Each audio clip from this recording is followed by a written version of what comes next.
બાળકો અને યુવાઓના પ્રિય તહેવાર ઉત્તરાયણને હવે ગણતરીના દિવસો બાકી છે, ત્યારે અત્યારથી જામનગરની બજારમાં પતંગનું આગમન થઈ ચૂક્યું છે।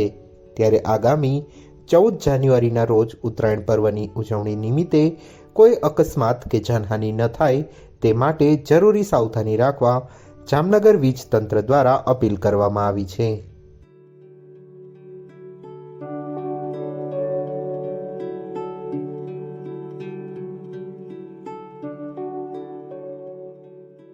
નમસ્કાર, હું હસીદ વ્યાસ, સુપરિન્ટેન્ડિંગ એન્જિનિયર, PGVCL જામનગર વર્તુળ કચેરી।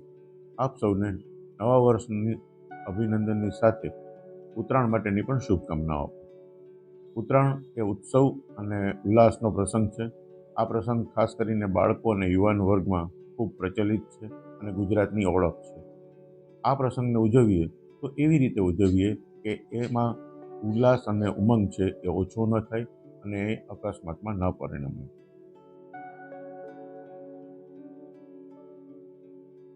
ખાસ બાળકોએ ખુલ્લા મેદાનમાં પતંગ ઉડાડવા જોઈએ। સાથે જ PGVCLના ઇલેક્ટ્રિક નેટવર્કથી હંમેશા સલામત અંતર જાળવવું જોઈએ। વીજ તાર, વીજ પોલ કે ટ્રાન્સફોર્મર સેન્ટર પર પતંગ કે તેનો દોરો ફસાયેલો હોય તો તેને કાઢવાની કે ખેંચવાની કોશિશ કદાપી કરવી ન જોઈએ, તેમજ એ કરવા માટે કોઈને પ્રેરિત પણ કરવા ના જોઈએ।